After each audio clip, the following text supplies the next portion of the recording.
Hello, my name is Ariel Dix, and I'm doing a video recording for my MFT 6102 class, week 6 assignment, and I am doing an assessment and treatment plan for Sylvia Plath. So, in the movie Sylvia, you kind of watch Sylvia grow up from her childhood, and you get kind of a background information on some of the presenting behaviors or symptoms that she has later on in life. So I'll go over some of that first. Her family, she came from, you know, a well-off family for the time. It was a time, where many families didn't have much. Her father was a professor at a university, and he studied biology. Um, and her mother was also well educated, although she, at the time and during those times, was not uncommon, chose to be a stay at home mother. She was very close to both her mother and father, and I think that some of the strengths that she had came from the education and the love and support that she got from both her mother and father. So at a very young age, Sylvia showed promise. She was good at reading, and then she started to write poetry. She wrote books at a young age, and she kind of just started to follow in her father's footsteps because her father also wrote a couple of books um, postgraduate school. So she really looked up to him. And while she admired her mother, in those times, I'm sure she admired or wanted to be able to reach a level higher than her mother. You see, because her mother, although educated, still had to fit into this role that society had kind of measured out for women. So I think she saw herself as having more, and she wanted to be more accomplished. She didn't just want to be educated and stay at home. So I would say, we're not gonna. This is not like a on the record diagnosis, but I would say that Sylvia was considered a gifted and talented child and adolescent. She won awards for her writings at a very young age, and I would think that would be considered gifted and talented. So she was eager to learn. Um, she attended Smith College, and there she was able to kind of get on the editorial team, where she was an editor um, for the school newspaper.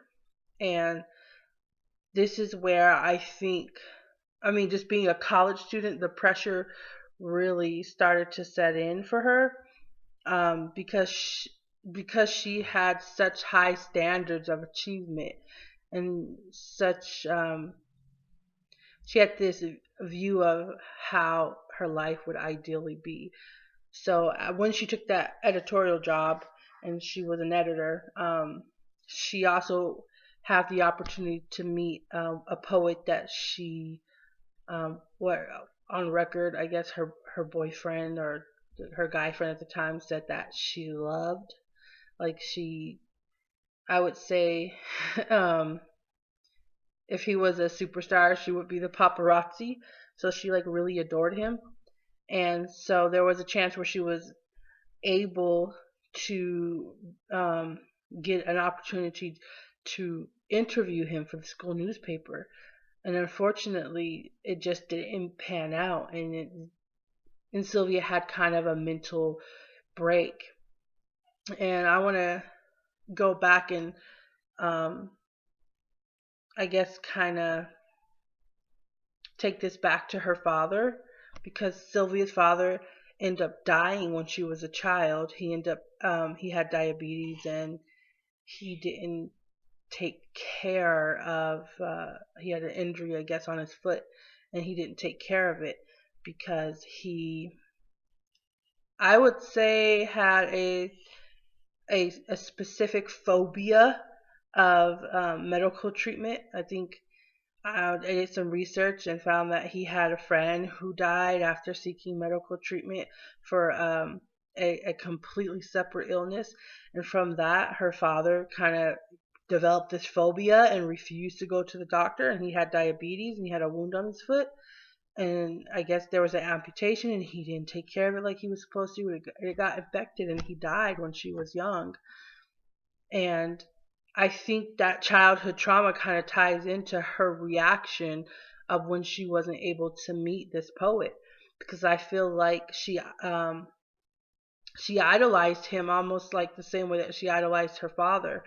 So it was a male that she looked up to who was very well educated and was a great poet, and it was just kind of similar to how she viewed her father. So when she wasn't able to meet him, she kind of had a mental break. Um, she attempted suicide, and when she attempted suicide, um, she was put into a mental institution.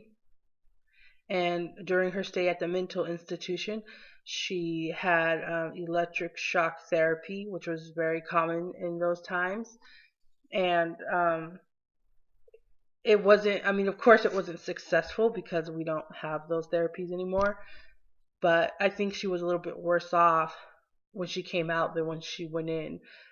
Um, just because, I mean, even as a student, even as a gifted and talented student, you would have pressures, and then you have different traumas or experiences in your life that can trigger those pressures to be more than they're supposed to be. And if you don't have the coping skills necessary to deal with them, then you're not able to move on. So I don't really think that her stay in the mental institution did anything for her.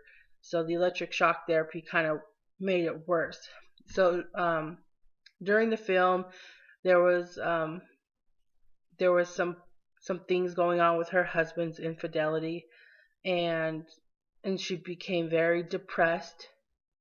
And because of that depression, just from that trigger, the initial trigger of her not being able to meet that poet, then she had regular life traumas or experiences that were happening, and she wasn't mentally able to deal with it. So she attempted suicide again. Well, the first time she attempted suicide, um, it was she was just trying to see if it would work. So she wasn't that serious about it. So, but the second time she attempted suicide, she took some medication and I guess she was incapacitated for several days. And she thought that she had died, but she actually hadn't died. And that just kind of started the cycle of um, being in psychosis, and then um, having treatment and the treatment not being successful. And you know, psychology back then, it wasn't as great as it is now. And especially during that time, there was a lot of biased treatments towards women. So I can't imagine how it would feel to have a depressive disorder, and then just not have the coping skills to deal with the disorder, or the right equipment to deal with it, and you can't get help. So while Sylvia had a very supportive family at a young age, that support kind of dwindled, and she just found herself in this cycle of depression. So um, let's talk a little bit about the assessment and treatment plan. So I did two assessments. So the first was the Beck's Depression Inventory, which she scored, as moderately depressed. She was like a 25. I kind of struggled with that assessment because it's hard to kind of make an assessment, like do an assessment as if you're the person, but the person's not really there, but you have limited information. So she was moderately depressed. Then I did a locus on her. So you would need to do a locus in order to do a treatment plan, I guess. I will, at least for Medicaid. So I did a locus, and on the locus, her score she wasn't at a huge risk. I would say the most concern was in the first part of the assessment, which is self to harm others, which she attempted suicide twice. So of course she scored a 5 on the locus in that area. But all the other areas of the locus, except for one, she scored like a 1 or a 2. So really, she came out um, as having like a 19 on the locus, which if you were to see that, you would think it wasn't as serious of a case, and yet Sylvia ended up committing suicide, so it had to be pretty serious, right? So if we go based on the Beck's depression inventory and the locus, we can try to diagnose her, but then let's rule out some other diagnosis like um, because she was gifted and talented. There's a disorder that's common among the gifted and talented, which is obsessive compulsive disorder. But I didn't really have the evidence to back that up, although she didn't really have any clear patterns of behavior, like things that she had to do in order to cope or get through the day. I didn't see that. So I would want to rule out obsessive compulsive disorder, and I would also want to rule out bipolar disorder, um, just because she didn't have any irritability or or unvalidated mood swings, uh, where there wasn't like an experience or a situation that was triggering that. I feel like her depression was validated. So she lost her father, which was, her rock in her life, even though she still had her mother. Um, then she entered into this relationship, and her husband was having fidelity issues. Then she idolized this poet, and she wasn't able to meet with the poet, which was in some weird way that I think was going to fill this void that she needed to fill where she lost her father. So I feel like there was a reason why she was depressed, and right before, well, I mean, even with bipolar syndrome or disorder, um, there are triggers that can cause mood swings, but she would always get more depressed, but there would always be like a trigger before she would like commit suicide. So I feel like bipolar disorder would be ruled out also. So I just diagnosed her with depression, and with that depression, I feel like the depression was validated, but that doesn't mean that she should like go on and be depressed.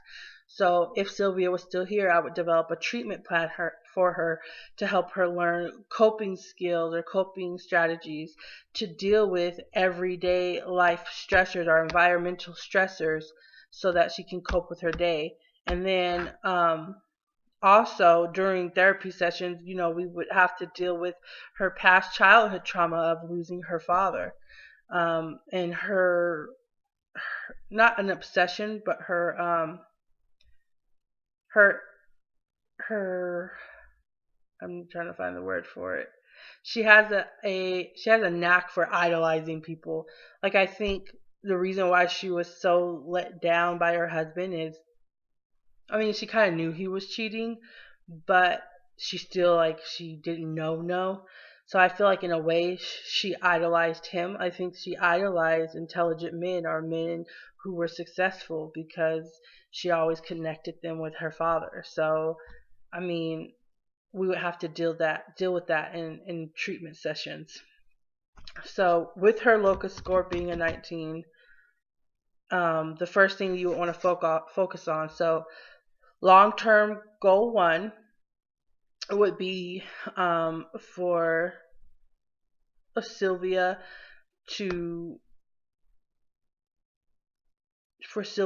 to not engage in self-harming behavior over a 90-day period. So that would be the long-term goal. And then the short-term goal under that long-term goal. So the short-term objective for that would be Sylvia will learn 3 new coping strategies in order to deal with everyday life stressors, um, and get through stress so she wouldn't engage in self-harming behavior. So one coping skill would be deep breathing. Another one really, I really wouldn't. Another one should be maybe, I don't know, taking a walk, and another one would be, I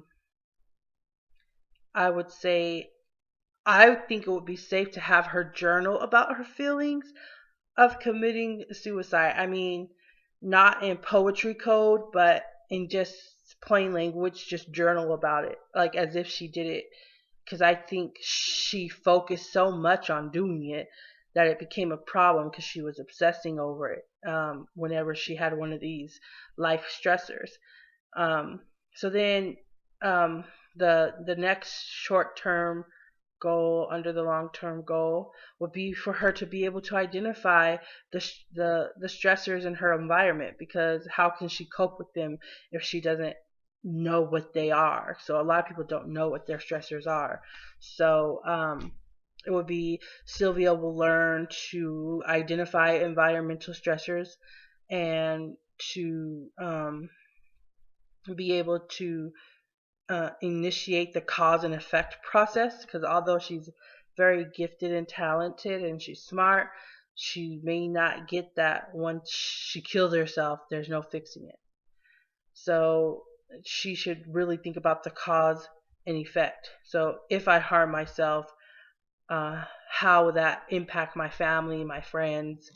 Because she really felt like she had no support system at that point and that no one cared.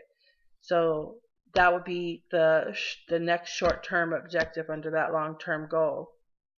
Um, and then I would add another long term goal, which would be Sylvia will will find community resources and support groups that support her disorder, and she will find at least one confidence building she would do one at least one confidence building activity within a 90-day period. So treatment plans are typically updated every 90 days. So for Sylvia, I think that she did carry that burden of depression on her shoulders alone. She felt like, I know she felt like maybe she couldn't talk about it, even though she was having a mental breakdown. So I would have her find like a community support group, or a support group for, back then it would be a women's support group, because a lot of women were actually depressed back then. It was depressing to be a woman and be educated but not be able to really accomplish your goals and your dreams, and then to be stuck in these marriages and be put in these gender roles. So I'm not sure if there were support groups around back then, but I would have her enter a community support group that could be sort of a support for her, since she felt like she couldn't really turn to friends and family when she was entering into those depressive moods. And as far as the confidence building activity, I would have that be something completely separate from her writing or any of her editorial work. So I feel like that Sylvia had. Sorry if I call her Virginia sometimes, because I watched The Hours too, but I couldn't decide which one I wanted to do a treatment plan for. But so Sylvia, I feel like she focused so much on education and on her poetry and on her editorial thing that she really didn't see any of the other strengths that she had in her as a woman. So I would want her to find an activity that brought out that strength. And during that process also, I would want her to engage in positive self-talk, because I feel like anytime maybe she didn't reach a goal, or anytime she had pressure, she she kind of looked down on herself, or because she didn't measure up to her father, or she didn't measure up to this poet that she idolized. So I would have her find a confidence building activity that had nothing to do with the subjects that she was well versed in, because she really needed to find the other strengths that she had in her. She had other qualities, but she was just focusing on the qualities that she thought only mattered. So typically, you would have three long-term goals for a treatment plan, but I only have two, and then I have two objectives under each one. So there you go. That's my treatment plan or my assessment. Thank you.